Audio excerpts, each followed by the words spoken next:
Choisir sa couleur de peau n'est pas une option. Cette phrase semble ne pas être l'apanage des Africains en général et des Béninois en particulier, car sous nos cieux, on est vite jugé de par son apparence. Les personnes nées avec une différence de peau ou atteintes de l'albinisme sont encore sujets de rejet. En Afrique au sud du Sahara, zone où l'albinisme est très répandu, on estime qu'une personne sur 15 000 est atteinte de cette maladie. C'est pour faciliter l'inclusion de ces personnes atteintes de l'albinisme qu'est née cette journée internationale qui a pour but de sensibiliser le grand public aux difficultés rencontrées par les albinos dans leur vie quotidienne et lutter contre le rejet qu'ils ou elles peuvent subir dans certaines sociétés, d'où le thème de cette année, l'inclusion fait la force. Pour aborder le thème, nous recevons pour vous Agberoutondi Restarik Ores, professeur certifié de philosophie et photographe professionnel. Bonsoir à toutes et à tous et bienvenue sur Kiao Bénin TV.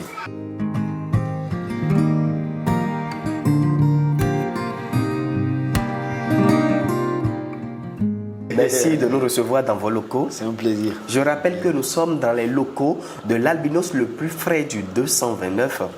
En effet. L'albinisme de nos jours est interprété à tort et à travers. D'aucuns continuent de penser que c'est une maladie, alors que c'est une condition génétique. Comment définissez-vous l'albinisme? C'est une spécificité génétique qui peut conduire une personne conçue de père et de mère noire, mais quand il vient au monde, il a la peau claire, il a la peau que j'ai. C'est nous qu'on appelle les albinos. Cette spécificité génétique ne fait pas de nous des malades. Ce n'est pas une maladie. C'est un peu comme des gens qui naissent et naissent estropiés. Ouais. C'est un peu comme des gens qui naissent et naissent borgnes.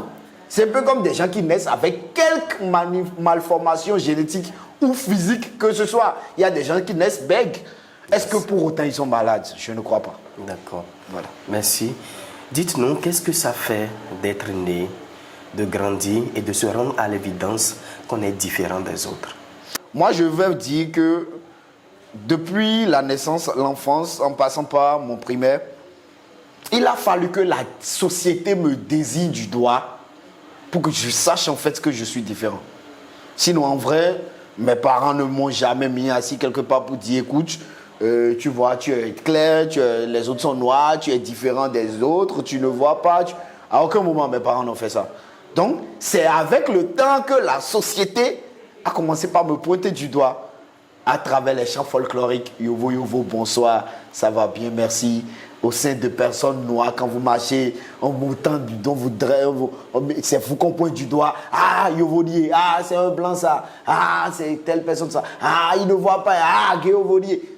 C'est à partir de ce moment-là, je pense que ce soit moi ou que ce soit toutes les personnes vivant avec l'albinisme, c'est à partir du moment où la société a commencé par les pointer du doigt qu'ils se sont rendus compte de leurs différences. Il est dit qu'il existe deux types d'albinisme. On a l'albinisme oculocutané qui touche les yeux, la peau et les cheveux, et l'albinisme oculaire qui touche uniquement les yeux. Moi, je pense que je suis le genre d'albinos qui n'a aucun problème. C'est rare de trouver un albinos comme moi. Voilà pourquoi je dis toujours que pour moi, c'est une grâce d'être albinos, parce que moi, je n'ai aucun problème. Je vois, que ce soit sous le soleil. J'ai fait 18 ans au nord, à Parakou. Wow. J'ai fait mon collège primaire. Là-bas, j'ai fait mon secondaire. Vous pouvez témoigner de la qualité du soleil du nord. Mais je suis resté dedans. Donc, moi, je pense que je n'ai pas de problème spécifique, mais je vais répondre et apporter quelques éclaircissements aux deux types d'albinisme que vous avez soulignés. L'albinisme oculocutané, comme vous l'avez dit, est le degré d'albinisme poussé dans la catégorie des albinos qui existent. C'est ceux-là dont les cheveux sont totalement blancs. On les appelle chez nous en Afrique Timanti. C'est eux, quand une seule mouche se pose sur leur corps, ça laisse une cicatrice. Tellement la peau est fragile.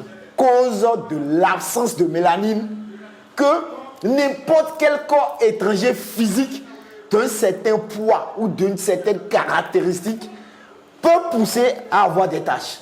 C'est ce genre d'albinos que vous rencontrez dans la ville qui ont des taches, des boutons partout, des plaies sur la tête. des cheveux qui sont presque bouffés. Parce qu'ils doivent non seulement faire attention à leur peau, Et lutter contre les aléas climatiques tels que le soleil et aussi contrôler leur alimentation. Parce que ce type d'albinos, il y a de ces petits totems traditionnels qu'il faut respecter pour entretenir leur peau.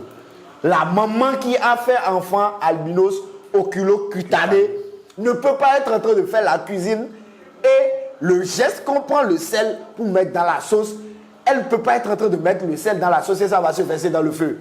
Wow. C'est très dangereux pour son enfant. Les albinos oculocutanés doivent manger beaucoup d'huile rouge. Leur nourriture doit être essentiellement constituée d'huile rouge pour le fait qu'on reconnaisse à l'huile rouge sa capacité de claircir les yeux. Et moi, mon papa, nous on mangeait haricots avec une rouge fatiguée. Des gens disent que quand tu es albino, tu ne manges pas l'huile rouge. C'est des conneries. L'huile rouge joue un rôle très important. Les carottes pour entretenir la peau. Il n'y a pas de recette miracle. C'est juste de petites astuces à l'africaine.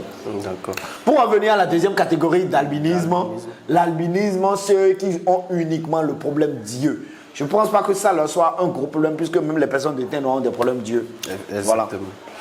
Dites-nous, dans votre famille, il y a d'autres albinos ou vous êtes le seul? Je ne suis pas le seul. J'ai deux petits frères qui viennent après moi, qui sont albinos, comme moi, qui n'ont aucun problème. Entre papa et maman, qui est albinos? Aucun. Les deux sont Aucun des deux n'est albinos. Noir. Aucun des deux n'est albinos. Voilà. Mais est-ce que les parents ont eu de difficultés à vous élever? Est-ce qu'ils étaient préparés à ça?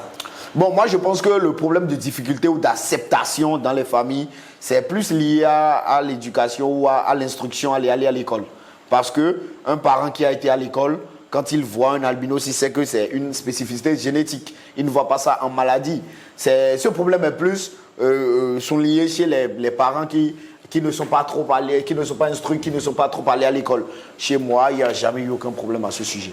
Aujourd'hui, est-ce qu'on peut parler d'une réelle inclusion des personnes atteintes de l'albinisme au sein de la société béninoise? On ne peut pas encore parler d'inclusion, à mon avis, parce que même si on le dit, la réalité est toute autre chose. Parce que jusqu'à aujourd'hui, moi en tant que personne albinos, photographe, figurez-vous que je n'ai jamais réussi à faire une séance photo avec une personne albinos comme moi. Pourquoi? Elles sont complexées. Elles ne viennent jamais aux séances. Toutes les occasions qu'on leur offre, venez montrer ce que vous avez de beau en vous. Effaçons cette image de personnes malades. Maintenant, faisons des shootings propres. Sortons des images propres où on montre l'albinisme dans toute sa splendeur. On ne les voit pas. Mais pourquoi? Parce qu'ils sont complexés. Parce qu'ils sont toujours rejetés. D'accord. Alors, comment ça se fait votre cursus scolaire jusqu'à votre insertion professionnelle?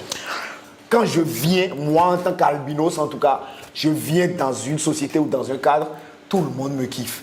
Okay. Seulement qu'avec le temps, on rencontre forcément des gens qui sont spéciaux à leur façon et qui ne réussissent pas à se retenir et puis lâchent des propos qui blessent, qui te discriminent. À l'université, des professeurs qui te mettent ouvertement les bâtons dans les roues, qui refusent de corriger ton mémoire par exemple. Et parce que à cause de la ils ne le disent, ils ne peuvent pas te le dire clairement, mais quand tu t'assois, tu te demandes mais c'est quoi la raison? Tu analyses partout, tu ne trouves pas. Au finish, tu te dis mais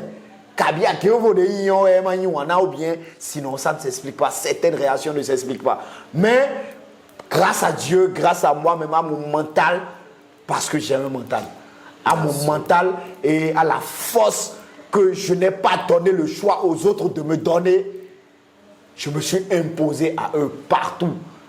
Si quelqu'un ne m'aime pas, je m'en fous. Et voilà. Cette force et l'estime de soi que vous avez, est-ce que cela n'a pas trait à l'éducation que vos parents vous ont inculquée? Est-ce que ce n'est pas les parents qui, à la base, ont forgé ce caractère-là en vous? Bon, comme je l'ai dit, moi, mes parents ne nous ont jamais mis assis pour discuter du fait que vous êtes albinos. On nous chicotait de la même façon. parce que j'aime mon grand frère qui est de teint noir. Okay. J'aime notre Benjamin, il est de teint noir. Donc on n'est pas qu'une famille d'albinos, il y a des noirs parmi nous. Donc on n'a jamais assis pour discuter on nous frappait à la lanière, nous tous. On nous chicotait comme tout le monde. Donc il n'y avait pas eu spécifiquement de débat autour de la question. Vous ne vous sentiez, depuis le bas âge, vous ne vous sentiez pas différent? Non, pas en famille. Pas en famille. C'est uniquement en société que voilà, il y a de ces petits comportements choquants qui sortent. Voilà. D'accord. Sinon, il y a une anecdote. Bon, une anecdote, moi je vais plus venir à quand je suis devenu photographe. Une anecdote récente, 2 mois, 3 mois. Une dame m'a contacté sur Facebook pour venir couvrir le mariage, son mariage.